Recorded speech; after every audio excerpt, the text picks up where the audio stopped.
Hello, all of you lovely humans. Happy Thursday. Thank you for joining us today. Welcome to our first episode of Whale Watching.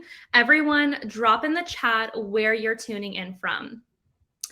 I'm tuning in from Orlando, Florida. The sun is shining today. It is a beautiful day to be chatting with you all and spending this afternoon together. Super, super excited. I see Ohio, San Diego. Hello, Chelsea from Denver. What else do we got here? San Francisco, LA, New York. We got everyone joining us today. Hello, everyone. Okay, beautiful. Today we'll be jamming on all things increasing your average order value and how you can do that through the lens of data, customer experience, mobile app, and your web strategy.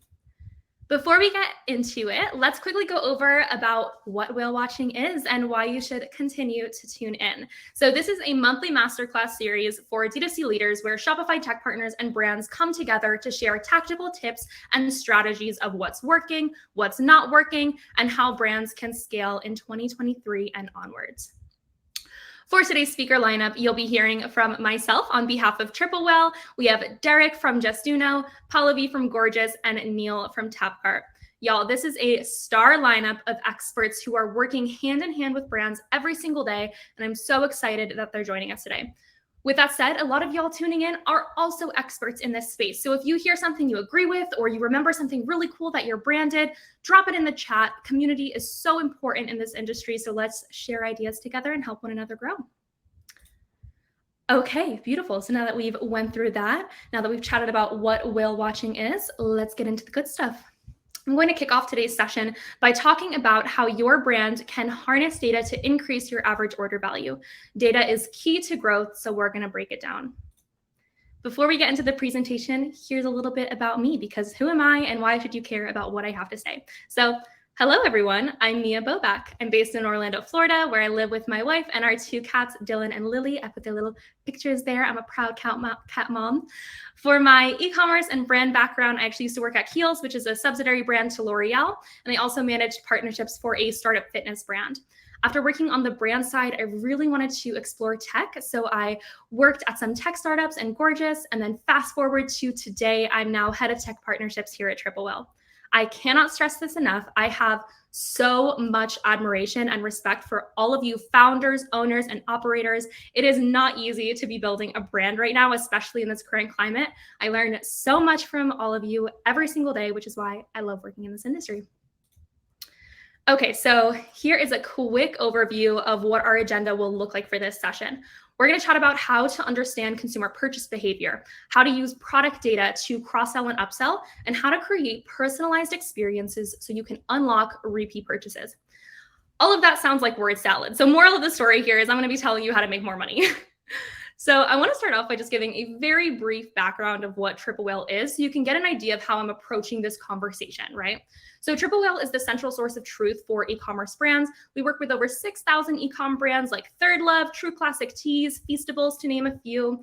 We have a deep integration with Shopify. We integrate all of your favorite marketing tools so you can see really digestible and aggregated data about your Shopify store. Community is a really big part of the Triple Whale ethos. So here you can see some of the amazing brands that are part of our community.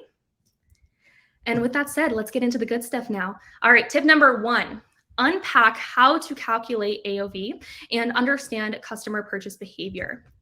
So here we have the standard AOV calculation that most of us are probably used to seeing and using: total revenue divided by your number of orders. That'll give you the average amount that your customers are spending with your business. The thing is, this really isn't like the end all be all metric you want to be paying attention to. And I know what you're thinking, Mia, girl, the whole webinar is about this metric. I know. And this metric is very important, but there's actually multiple AOV data points that you want to be looking at, because one single metric won't give you everything that you need to know about your business.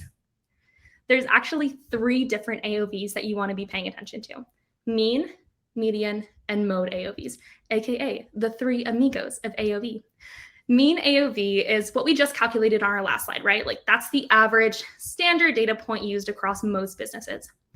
Median AOV is the center of the data set. 50% of the values are higher and 50% of the values are lower. Why is that important? It gives you a better understanding of where that purchase value is and where the center value of that data set is. Think of this as like the midpoint of a road trip. Regardless if you're driving from New Jersey to California or Florida to North Carolina, there's always going to be a midpoint, a middle to that road trip. The way you calculate this is by basically rank ordering your data and finding the number in the middle. If it's an even set and you have 2 in the middle, then you just sum the 2 in the middle and divide that sum by 2 to get that average. And lastly, we have mode AOV. This is very important. This is the most frequent value in the data set. Mode AOV is so important to media buyers because if you have a bucket of purchase values, right, there is more mode values than any other value. So if you reach down and grab a purchase value out of that bucket, it's probably going to be a mode value.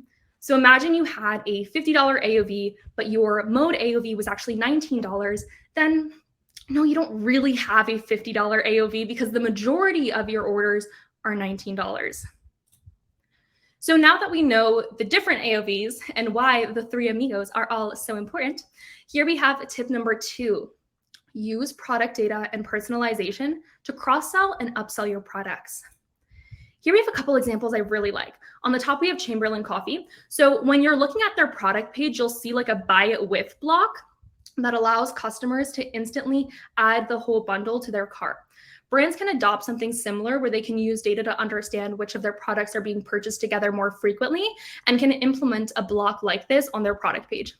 I also love these Dr. Squatch and Skinny Mixes examples too. I think it's really important to understand that if you're going to bake something like this into your product pages or your cart, you need to make them dynamic. So depending on which product your customer has in their cart, you recommend complementary products, right?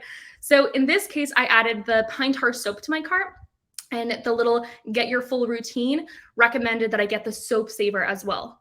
I love that this recommendation almost sparks me to think of a problem that it'd be solving, right? Without the soap saver, I don't get as much use out of the soap that I'm currently buying. Skinny Mixes plays off of similar flavoring, so they think that, I'd like, because I added their best-selling sugar-free mermaid syrup to my cart, they recommended me 3 other similar sugar-free flavors. So we lightly touched on bundling, but as a brand, how are you supposed to know what products to bundle together? That's where data really comes into play. Once you understand which of your products are selling really well together, you can prescribe different bundle sets. Shameless plug, Triplewell gives you specific bundling data, so you can make that possible. I also really love bundle landing pages too, because they're really quick spots for gifting. Whenever I need a gift, it's the set. I always click into like the set landing page, the bundling landing page, because they're so easy for gifts. Also, if a new customer wants to try out a few bestsellers to figure out which product they like, the bundling sets are perfect for that. Or for your VIP customers who have a set routine or a group of products that they're constantly wanting to repurchase. Truly Beauty does this really well. So they offer create your own bundles where customers can build their bundle and save 20% on the products because they're part of their subscribe and save model. This is a really cool option for your VIP customers who have like their same 2-3 products that they're constantly repurchasing on a monthly or bi-monthly basis. AOV also really kills it with their bundles. I just think that they group together products really well that make sense together. And I also love their bundle names. I'm a big fan of the Beautiful Burn bundle. So our last 2 examples were all pre-purchase. Here's an example of what your brand can do post-purchase. Personalize your post-purchase product recommendations using customer data, purchase behavior, etc. Personalization is so important. I just have a feeling that all speakers on this panel are going to talk about personalization because it is so, so important, especially now with how consumer behavior has changed and how expectations are like through the roof. I also really recommend utilizing that confirmation page space to include product recommendations, right? Send an email sequence that asks for reviews of the product they bought and include complementary products that they might like in that email. Use customer data to target that segment of customers with personalized ads. Explore tech that can help you personalize those recommendations using AI like Relo or Rebuy. I really like this example here from Tony Ray, where on the order tracking email that they send, there's a block that includes bestsellers. tracking pages are some of the most frequently opened emails. Like I can't even tell you how many times I'm searching my inbox for my order tracking emails, and I'm just constantly checking the status of my order. Like it's prime real estate to increase AOV and get those repeat buyers. Okay, so that last slide about personalizing product recommendations post-purchase is the perfect segue into our last tip, number 3, creating personalized experiences to increase those repeat purchases. So first up, we have email personalization. Leverage your email marketing to include relevant product recommendations. Keyword there is relevant. So that could be previously viewed items, cart abandonment emails, or products similar to what they previously purchased. Here, I really like this example from Ritual Zero Proof that utilizes the real estate on that shipment page. Again, I think it's just something that your brand should be doing right away because these emails 100% have the highest open rates. So you really want to maximize on that, that attention. And then we have community. This has to be like, honestly, one of the biggest buzzwords over the last year, but when it's done right, community is such a big part of retention. Outdoor Voices did this really well with their in real life activations. They're a fitness brand, so activations like yoga classes and hot girl walks, like that all makes sense for their brand ethos. A brand like Olipop does this really well virtually. I'm obsessed with their SMS marketing. Every person who does SMS at Olipop, they need a raise immediately because it's just so good. It's humorous. They tie in images and videos from different people on their team. They make new product announcements fun and encourage their community to have a voice in their new product releases. Honestly, from pre-purchase to post, like Olipop is just killing the game. And community like isn't just having a Facebook group or a Slack group where it's like dead and no one's posting and you're posting like the occasional like sales announcement or whatever.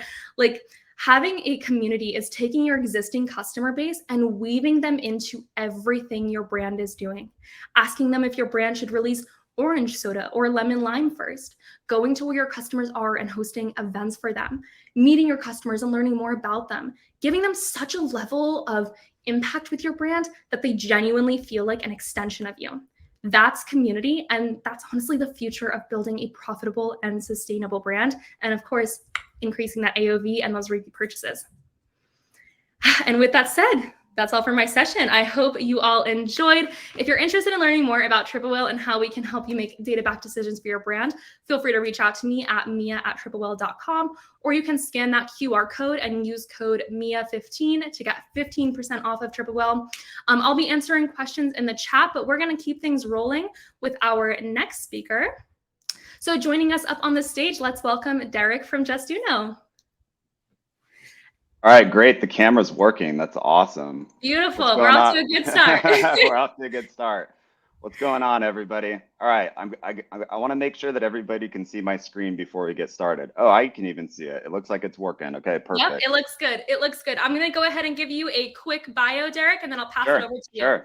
Absolutely. Everyone, Derek is the Director of Sales and Partnerships at Just Do Know. He aims to help merchants find the right partners to solve their every marketing need. So today, Derek is going to be chatting with you about some web strategies to increase that AOV. So with that said, Derek, I'll pass it over to you. Absolutely. Mia, thank you so much for the introduction. And obviously that was a fantastic presentation. I don't know how I'm going to top that, to be honest. But what's going on, everybody? My name's Derek. As Mia mentioned earlier, I'm the Director of Sales and Partnerships at Just Do Know. I have a wealth of industry knowledge as I've been in the space now for about 5 years. Funny enough, I actually used to work in the paint industry, which is actually completely unrelated, but here I am now doing a little bit of everything from being in a customer-facing capacity to also being in a role where I oversee our partnerships and our sales team. And today I'm going to be talking to you guys about something that I'm extremely passionate about, which is on-site conversion strategy and increasing AOV. So to kind of give everybody a quick background real quick on the company that I work for, Just Do Know, we're an on-site conversion automation platform. So really what that means is we enable you to display experiences through the forms of pop-ups, product recommendations, on-site banners, all in an attempt to help you capture more leads and drive more sales for your website, which directly ties into a lot of the things that Mia was talking about, because Mia was really talking a lot about data, and I'm talking a little bit more about implementation on the direct website. So what I'm going to be going through today is I'm going to be going through 4 strategies that can really impact your AOV. The first thing that I wanted to cover was compelling lead capture. So let's start off with lead capture. When we think of lead capture, we think of it in a very traditional sense, right? collect the phone number, collect the email. We know that it's super important for customer acquisition, and we know that it's important for retention, but we're also missing this as prime real estate to be able to effectively be able to collect data that we can use as a part of our marketing in our SMS and email campaigns and our ad campaigns, but also using it as an opportunity to give options for people to select the types of offers that they want to receive. So one of the ideas and strategies that I really like as a part of the lead capture process is called Choose Your Own Discount Adventure. When you're collecting the email and the phone number, why not offer a buy one, get one 30% off, or save $100 on orders over $399? If you think about that, what that's actually doing is it's incentivizing higher purchase values, which are going to impact your AOV. And most importantly, when you collect that data on that click and on that button, you can then pass that over as a field into your email and your SMS campaigns to make sure that they're enrolled in a list that's relevant to the offer that they selected if they don't purchase that go around. So we found that to be very, very effective. And at the end of the day, split test to find what works best for your audience and your brand, and use tools like Triple Whale and get that data to know what you're going to serve up on that first go around for lead capture. The second is cart abandonment. So how can we think in terms of cart abandonment and how that can impact AOV? I think when we think of cart abandonment, we think of cart abandonment in the traditional sense of we go through the checkout or visitor goes through the checkout process, they leave items inside of their cart, they type in their email, and then we send them an email or an SMS message through Attentive Mobile, Klaviyo, SMS Bump, or any of the other platforms that you're using. But what's happening on the website? Are you creating incentive for people before they check out? While they get to the cart page, and are you identifying specific behaviors that they're taking? This is very, very important, and having the ability to do that in a packaged up, easy to deploy way through the form of templates is going to enable you to do this, but also leveraging some of the other solutions that you may be using. I know that a lot of the brands that may be on this call today probably work with ShopPay. What better opportunity than to have the opportunity for people to connect their ShopPay and get a 10% discount on their purchase, and have all of that push them through across the conversion funnel on the checkout page. And then what about leveraging your buy now and your paid later solutions that I know that a lot of brands are using, but how are you surfacing those up? Are you surfacing them up at the right time? And are you surfacing them up for specific products? For example, if you're a furniture brand and you have a very high ticket value item, usually the time to purchase is going to be much larger. Why not use that as an opportunity to serve up the fact that there's a buy now, pay later option if somebody has that inside of their cart and is showing the intent to purchase, or any of the data that you've collected from like a tool like Triple Whale, for example. And then it's about returning visitors too, right? So some of the things that you may have identified on that first visit, when a visitor comes back to that website, they may take 5 or 6 visits until they get to the website or until they make that conversion. Serve up a message for them and target that specifically for those visitors that have put specific items inside of their cart to create that incentive and that call to action when they come back to the website at all. I can't begin to tell you how many times I go back to a website after I've been searching and browsing for something, and I get hit with a 10% coupon to enter in my email, even though I entered in my email before. Okay.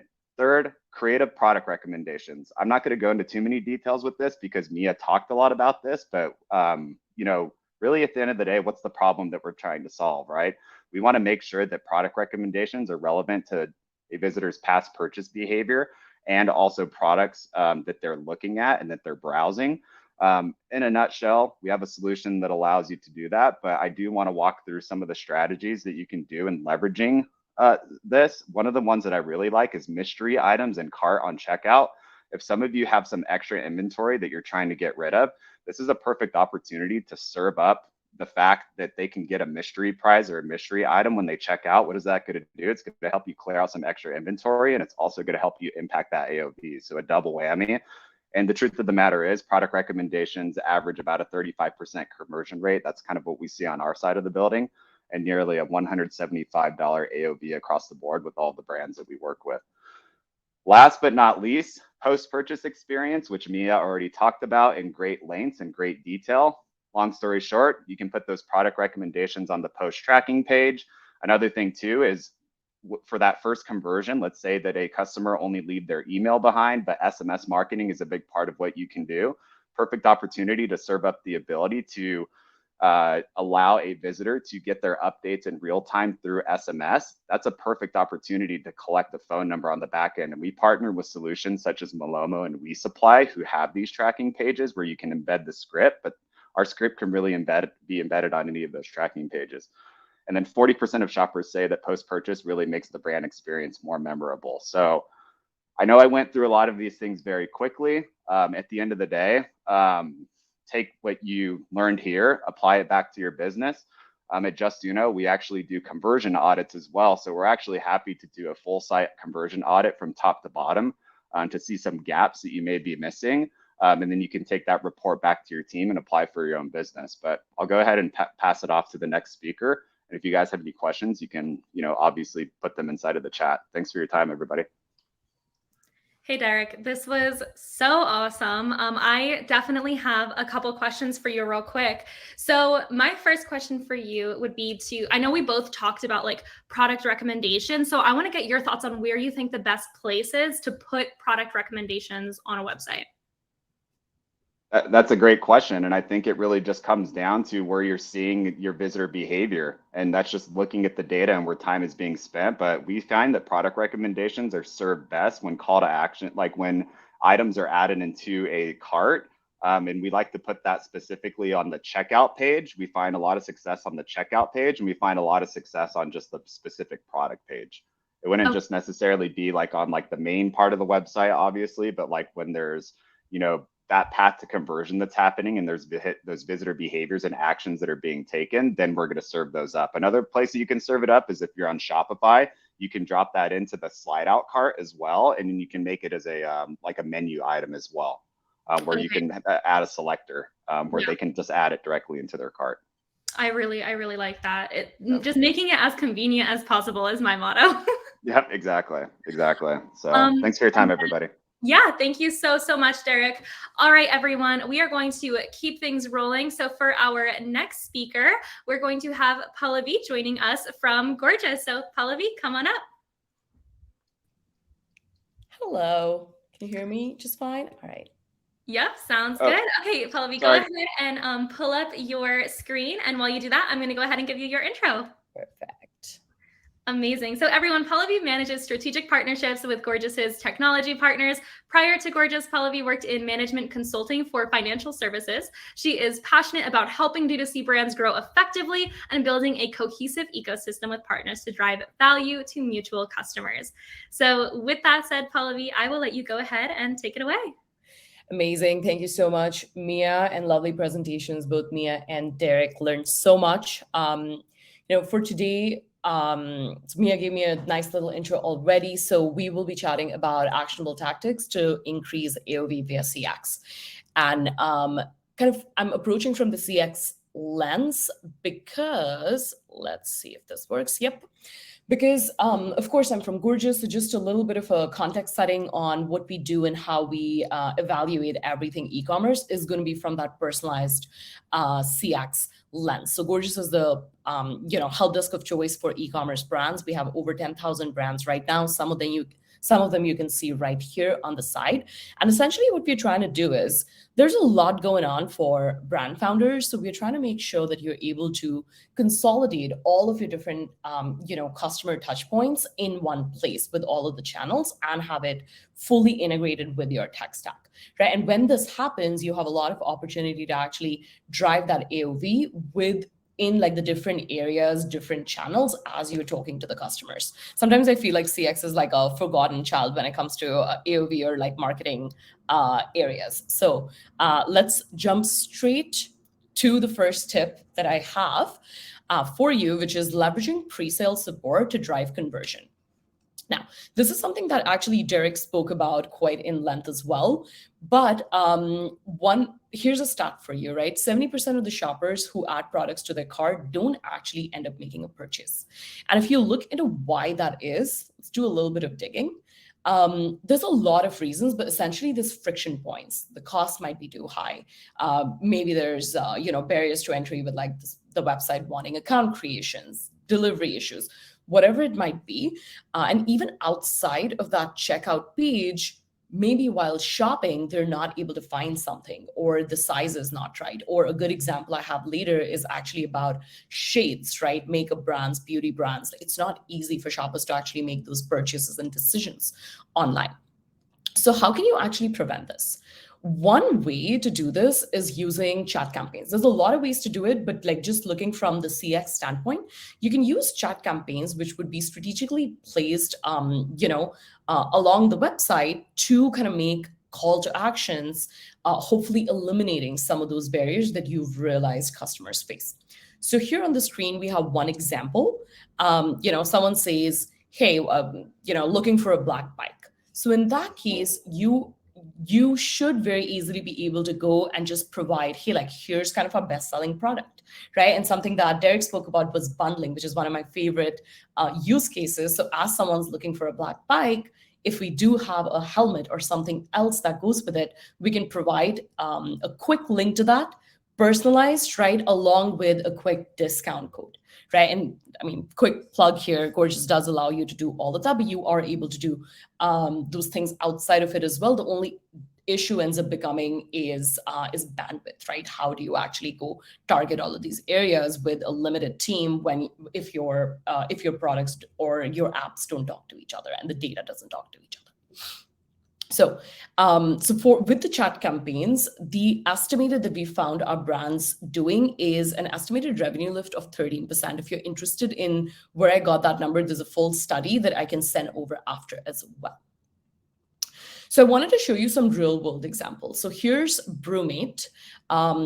It's a very cool brand. You can look them up, and their chat campaigns typically do 10 to 20% in conversions, right? So some that I want to highlight, you can read through these, but my favorite ones, like I mentioned, bundle promotion. I love those, right? Like black bike, and then just having, hey, like here's, with their with the helmet, or like a bottle, you'll get 50% off right with that, but then particularly on that product page that someone's looking at, right? And then another cool one ends up being bestseller or new product launches, right? So hey, like this product launched XYZ, here's a little bit of history about it. Typically we find that it drives conversation from customers that might be interested, which you can then lead to a sale. Right. And one thing to keep in mind is with the chat campaigns, typically the loading time matters, right? Because we don't want to be in the way of the buyer's journey. We almost want to propel it further and forward. So depending on the use case, the load times typically should differ for these, so you're not getting in the way. Amazing. So let's take this to the next level. The second tip I have for you is actually using these concepts. This is just tactical, right? But then rebranding your live chat and CS agents as brand experts to drive upsells and cross-sells. So in the previous example, actually, what Brewmate does is they call their CS agents brew gurus, right? And it's a very small thing like brew gurus, but you've instantly kind of made the audience feel that, hey, like the experts are on the other side. Ask us for advice. We will help you. Here's another example of a brand, Alia Beauty. They realized this came up a little bit earlier with like shades, right? So for beauty brands, or if you have any kind of brand, any kind of product or niche where there's multiple options, right?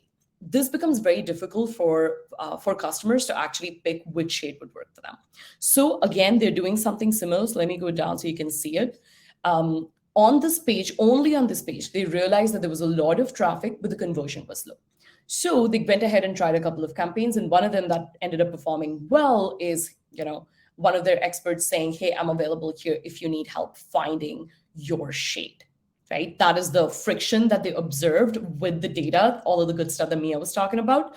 And then they addressed it by kind of tactically solving for it on that product page. So all right, so I wanted to show you, the return that this can bring. So we can see there's a 16% return that you're seeing for this particular brand, Ilia, right? And it's not only because of that one campaign. They do a lot of these chat campaigns on different product pages to then drive a pre-sale conversion and conversation with their experts, right? So overall, it can these guys did 16% returns. On average, I see anywhere from 10 to 20%, depending on your niche, the strategies you are doing for the campaigns and so on. Amazing. So changing gears a little bit here, let's talk about the third tactic I have for you, which is email signature marketing. So this one's a little bit different. This one helps you target your existing and engaged customers. And it does increase, it will help with AOV, but it also helps with lifetime value. So, let's go. All right. So the strategy here is you can use personalized recommendations in email signatures for an estimated lift of about 1%.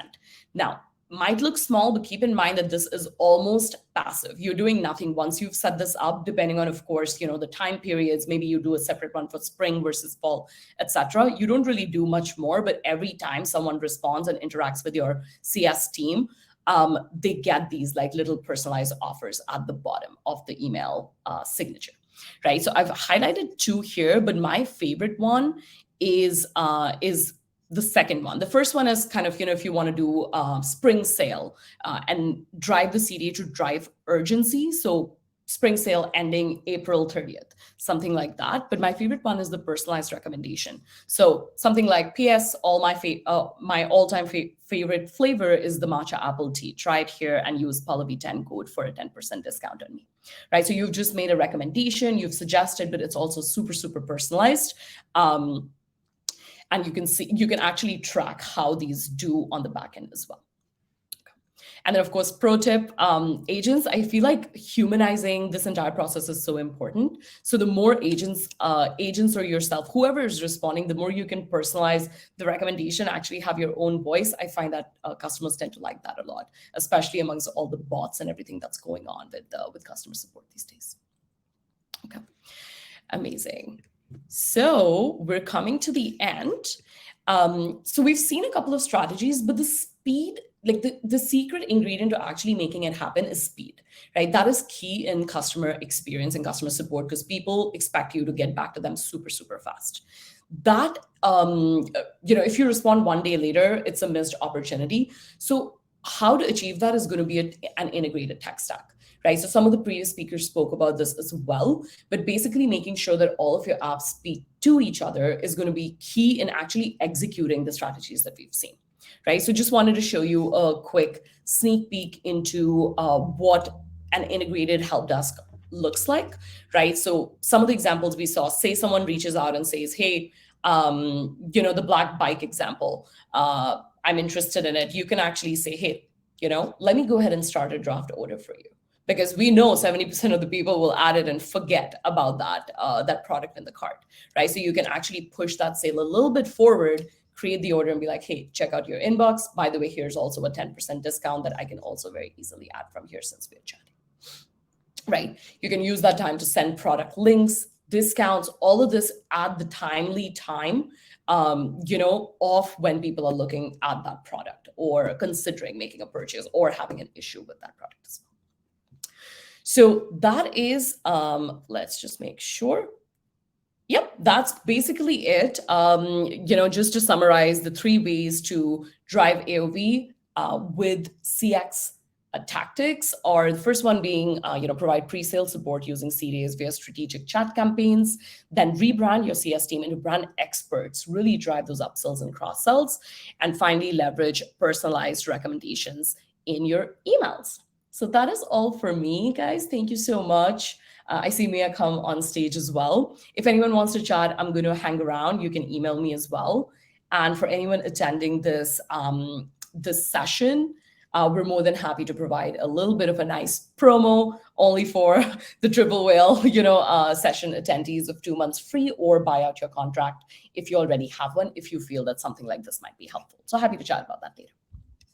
Pallavi, thank you so much. That was so good. I messaged in the chat, but Brewmate is one of my favorite brands, and they literally just kill it with their chat campaigns. It's so good. And it gets me every time because I I love gifting the Brewmate coolers for my friends. So the chat campaigns always get me. They're so good. My question for you is, so a lot of the times CS teams are really struggling with bandwidth, right? So how can they really like effectively take care of post-sale questions while also like pushing the envelope on those pre-sale questions that you mentioned? Like how can they kind of manage both of those? Because I'm sure a lot of brands want to do pre-sale, but sometimes it might be hard for bandwidth. So what are your recommendations there? Yeah, that's a really great question. That is actually the top concern, right? The way to do that is CS teams typically think about, CS as in you're answering order related queries, processing refunds, doing all of the traditional CS activities. That still is true, but when it comes to e-commerce, it kind of merges, right? That's why it's not CS for e-commerce, it's CX, customer experience. So the way to do that, honestly, the short answer is leveraging tools, because increasing your team more and more and more is not cost effective, right? But making sure that the same people you have, not only are they able to really quickly automatically respond to these like traditional common queries like, hey, where's my order, or can you process my refund, etc. Something's not in policy, there should be an automated email that goes out, right, in a very personalized manner. Hey, Mia, you've asked for a refund, really appreciate your business, saw you bought this in the past, but your past 30 days, so sorry, can't really help you. All of that should be automatic. If an agent is like manually doing that, then that is time that they could be spending on their revenue ad activities. So the short answer to do that is to leverage a tool. Doesn't have to be gorgeous, I feel very salesy, but a tool really does help bring everything together so you can do more with the tiny team that you have, right? Really make it into a winner. Yeah, definitely. Perfect. I totally agree with that. Well, thank you so much for your time, Pallavi. It was such a pleasure having you here, and we'll chat soon. Absolutely. Thank you so much. Bye. Bye. Okay, everyone, we are going to keep things rolling. I know there's a couple of questions regarding gift cards in the chat, so have no fear. We're looking into this right now. We're going to get an answer for y'all shortly, I promise. But in the meantime, we're going to be bringing on our next speaker. So Neil from Tapcart, come on up to the stage. Hey, Mia, thanks so much for having me. Of course. Thank you for joining us, Neil. I'm going to go ahead and give your bio. Go ahead and pull up your screen. All right. Okay, everyone. Neil is the enterprise team lead and senior app strategist at Tapcart. He loves a great retention marketing conversation. He helps brands on Shopify Plus elevate and extract more revenue from their audience by leveraging a mobile app as part of their retention strategy and elevated brand experience. So with that said, Neil, I will go ahead and pass it over to you. Go ahead and take it away. Hey, thanks so much, Mia. Really excited to be here. Learned so much from all three of you. Great presentations. So much to take away there.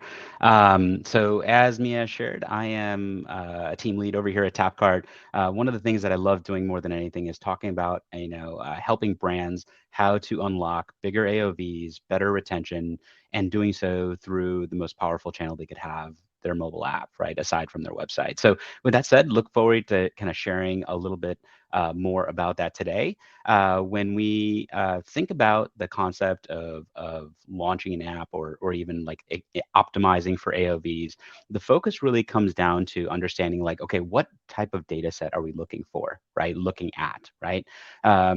We have this incredible bird's eye view of like what's working with AOV enhancement and what's not working. And so what we're doing as over the course of the process is looking at that data and understanding like how can we optimize and help every brand lift that AOV in a powerful way, right? And we've taken away a lot of things that we've learned over the course of that process, which I look forward to sharing with you today. Let me pause for a moment. Mia, can you see my screen as I'm sliding through just fine? Yep, everything looks good. All right. So with that said, the question is, when you think about AOVs, when you think about retention or conversions, where it's important to understand where that traffic is coming from first. So when you think about that traffic, we already know that most brands are seeing over 80, sometimes 90% of their traffic coming on mobile. So when you think about optimizing AOV, this is where the focus is like, how do I give that customer the best possible experience to optimize and increase that AOV in a bigger way?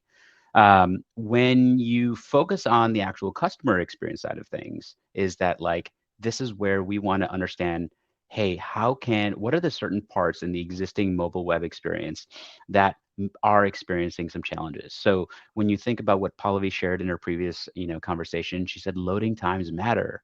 Well, that's exactly the case over here as well. When we think of loading times, we think of every fraction of a second is going to impact that AOV. And why is that? It's because simply, checking out on mobile is historically a difficult thing, right? You're requiring the user to input a number of form fields. You're requiring the user to wait for the load times as they click screen to screen. And a lot of that AOV is actually directly impacted by the speed of the mobile browser, which we know is often a lot slower than it would be natively on a device. The way you could equate this is almost like looking at Amazon.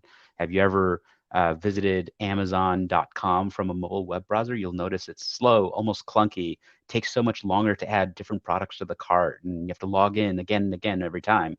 And so these are the challenges that impact the AOVs, largely because of what you're asking the customer to do, right?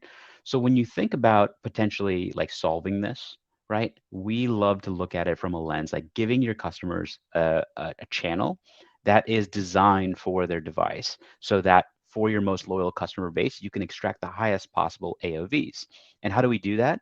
We remove both of those friction points, right? When you think about loading times go to next to zero, simply because this is not built for the browser. It's built for the native piece of software that's built and living on the device.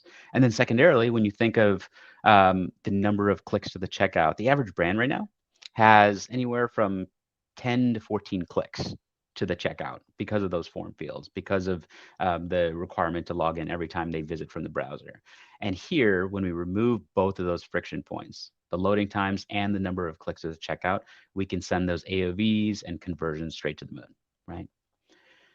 The other aspect is optimizing for retention. The repeat customer, the returning customer is much likely and more predisposed to have a higher AOV than a first-time customer, right? The challenge there is that retention has become more difficult than it's ever been. So right now, if any brand right now were to pull up their Shopify dashboard and go to the analytics section, you would, and let's say filter it for the last 30 or 90 days, you would see the top in that analytics section there. It would say you have a certain number of sessions, right, coming to the brand's website. And underneath in that same box, you would see a certain number of visitors or unique users, right? If you were to divide those numbers by each other, the sessions by the users, most brands are falling anywhere from 1.1 to 1.3. In other words, the average number of sessions per user per month is 1.1 to 1.3, which is low, right? But it's also about maxed out at what it could be when you think about mobile web and the concept of living in the browser.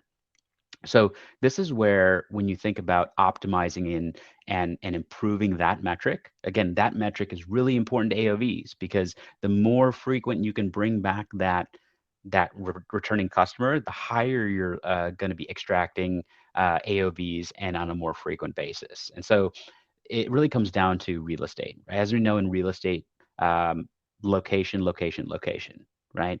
Same thing goes when it comes to your brand. Where are you living? Are you living in a mobile browser? Are you living in an email inbox? Are you living in a text message thread? Or are you living directly on their home screen, right? By living on the home screen, the brand is able to capitalize on two types of biases that exist in your customer's mind. There's one that is more directly tied to AOVs, where you say, okay, the customer's actively thinking about the brand, they're actively thinking about shopping. And now, by virtue of having an app on their home screen, they have the easiest possible way to be immersed in the brand experience and check out in a fraction of the time it traditionally would take, right? Again, at higher AOVs because of that better experience. The other and much more powerful tool is the subconscious bias. In other words, the customer is not thinking about the brand at that moment. They're not thinking about shopping at that moment, but they are staring at their mobile device for 6.5 hours every day, scrolling left and right across that brand's icon all day long. And that's what's going to promote so many more clicks into a brand that could possibly be achievable on web, right? And so now when you think about like, okay, what is the messaging mechanism that directly ties to that AOV once that customer downloads that app? Well, it really comes down to messaging. Derek had some amazing insights to share earlier in today's conversation about, how personalized messaging is so critical, right? Or how being able to tailor that messaging or what lands on that website depending on what that user's behavior was. For instance, why would I have to see that email pop up when I've already subscribed to that brand's email list? Same thing goes for the push notification piece. Like we integrate with like a Klaviyo, for instance, that'll allow you to have a push notification strategy that's having different conversations and experiences for different customers depending on who they are. And you're able to make product recommendations through that push. Again, looking at that user behavior and adapting. It's making that personalized messaging mechanism tied directly to what is going to be most compelling to that customer. That's going to drive that customer into the app more frequently. And on top of that, make them more likely to add more items to the cart during their journey, right? So when you think about like the various owned channels, right? All of these channels are powerful. All of these channels are needed, right? You shouldn't really have one without the other. So it's not email versus SMS versus push. It's actually a hybrid of all three where you have the opportunity to meet your customers where they are, right? Email is a powerful tool, right? For conversions, as most brands know, they say email is one of our highest converting channels, but the downside is it's got an open rate that's relatively low, right? And so this is where, push notifications can be a really powerful tool to get an owned channel directly in front of your most loyal base, right? So the question goes to like, what are the actual direct lifts to AOV, to customer lifetime value that I can derive from my brand using this app? And so when you think about the first metric I shared with you earlier, the sessions per user to the brand. When you think about living on the home screen, at minimum, you're going to triple the number of sessions from each individual user, right? Simply by the real estate with which the brand is living in and weaving push notifications into the mix. When then you take that app user and you look at the conversion rates, you're going to see much higher conversion rates. At bare minimum, the conversion rate is going to lift by 40%. But again, the range is a 40% lift to 150% lift in conversion rate, simply because you're just giving users a much more streamlined experience by removing the major friction points of mobile web. And then number three, we think about, okay, is it easy to believe that like give your customers a better, more seamless, more streamlined experience to be able to browse your content and your products?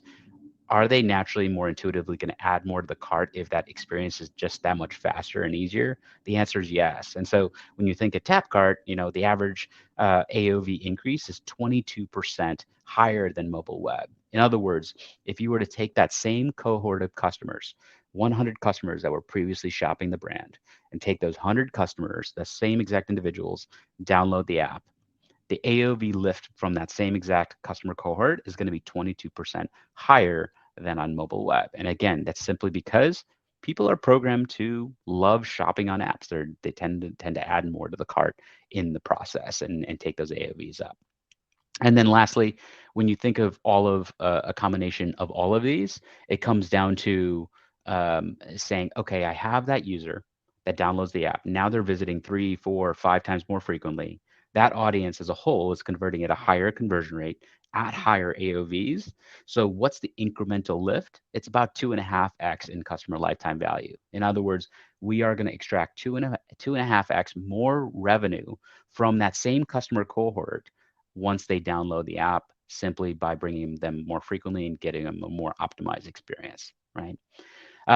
When we think about like why it's been why TapCart has kind of scaled in a huge way as well because of this, it's because it falls in the intersection of knowing that customer acquisition costs are higher than they ever have been, and very oftentimes for brands, the first purchase is not a profitable one, right, from a customer. So the question is, how can I make the most of the customer, extract as much value for that customer I paid so much to acquire, right? And so this is a scenario where, capitalizing on an own channel and doing so in a way that users love to shop will allow you to extract that value. With that said, I would love to open the floor here to questions. Any thoughts? Before we do so, as you mentioned, my name is Neil. You can find me on LinkedIn. And if you do decide to explore an app and have that conversation, we're happy to also give you 2 free months. In other words, we'll design, build, get the app live into the market, generating downloads and a whole lot of sales. See that lift firsthand, prove the channel before you spend for the channel. So feel free to open up that conversation if you see fit. Neil, thank you so much. Your presentation was amazing. I have some questions myself. So I feel like a lot of brands are like just starting to explore mobile app and push notifications. So I'm just really curious about like what are your top takeaways? Like how can push notifications really help increase AOV? Like what are those major like tips on how they can help? Absolutely. So first question is deliverability, right? So when you think about your brand getting a message out there and having your customers actually see your message, when you think of emails, very few of them are actually opening up that email. And so when you think of push notifications landing right on that home screen, but then more importantly, going back to both what Derek and Pallavi shared, it's all about and Mia, it's all about you leveraging data to create a personalized experience, right? The more data you have at your disposal, the better you can interact with your customers. So push notifications work when not used as a spray and pray type of approach, but more of a personalized approach that puts different customers down different journeys, making different product recommendations over the course of that process as well. Okay, that's super cool. And if a brand is using TapCart, like are push notifications included in that package, or is that an extra extra perk, or like, yeah, how does that work? Yeah, so push notifications are unlimited and free. So when you think about today's climate, brands are under more margin pressure than they ever have been before. Combine that with SMS, which historically has performed relatively well for brands. That's kind of changing in a pretty big way, given the fact that iOS 16 just deployed this past month, where open rates for SMS are going to go down substantially. So what we're seeing on our end is using all of these retention channels in tandem with one another, because SMS, it's a very pay to play type of scenario. You're paying per message, paying for the size of your audience, whereas push notifications are unlimited and free, right? So if you think of an SMS, again, they have it's a powerful channel, and there's a lot of value to that. But you also see the brand needing to put some kind of promo or discount in every one of those messages, because they have to see the ROI because the cost associated with it. Whereas with the push notification, you're actually able to be so conversational. Just ask them how their day's doing simply in a push, without having to be overly ROI focused, and allows you to be more conversational, end up driving a lot more engagement with the brand than most other channels. Right. Yeah, 100%. And we actually have a question from Bryce. So he's asking, like, don't you have to allow notifications? Like, are there any, around like allowing notifications? How are you seeing brands deal with that? Absolutely. So Apple requires that, the user has to allow those notifications. So the first time someone downloads an app with TapCart, they're going to be prompted to enable those notifications, right? Now, that's a good thing. The opt-in rate here at TapCart is 87% will opt into those notifications. And that's a really high number. Why? Think about, like, these apps are not just any apps. They're for a specific brand. So think about the customer who's downloading that app. They love that brand. They're a loyalist. They want to be in the know of the next offer or that early access to a product or a collection. So the opt-in rate is going to be higher for individual brands, because the person downloading it is just a loyalist to begin with, right? Right. So the opt-in rate is 87%, but you're absolutely right. Apple does require the opt-in. Okay, very cool. And then last question here from Haley. Does TapCart offer live selling? Yeah, so that's the great part. When you think about all these amazing features that you can incorporate into an app, if you were to rewind the clock about 6 months, TapCart was a no-code mobile app builder where we could drag and drop, manage the app. We can get these apps live in just 2 weeks from start to finish, like super fast. It was just no code. Then about 6 months ago, we deployed something called custom blocks. Custom blocks says anyone can custom code anything on top of an app with TapCart. So you can build 95% of your app using the no code platform. And that 5%, like a live selling type of feature, well, there's hundreds of live selling providers out there, right? So it's impossible to have integrations with all of them. And every brand has a preference. So now using TapCart's SDK with just a little bit of light code, you can weave in the integration with that live selling partner. Take the example of Gorgeous. Yes, we have a Gorgeous integration now, but a few months ago we didn't. And so what did our brands do? They leveraged custom blocks to weave in their Gorgeous experience directly into the app. Now we have a formal integration, but again, custom blocks allows you to pull those live selling type of relationships into if that's something you're looking for. Right. Yeah, that's super, super cool. Well, thank you so much for your time today, Neil. It was such a pleasure having you, and we'll chat soon. Thanks so much. Okay, everyone. Well, that is all for today's webinar. I just have to say, you guys, these presentations today were so good, weren't they? Like, they were so tactical, and that makes me so happy. The recording will be sent out afterwards, so if you missed any points or any notes, you'll be able to watch again and take down those notes. And I hope you all have an amazing rest of your Thursday, and we'll chat soon on the next whale watching webinar, which will be happening in April, so keep your eyes peeled for that. So we'll chat soon. Bye, everyone.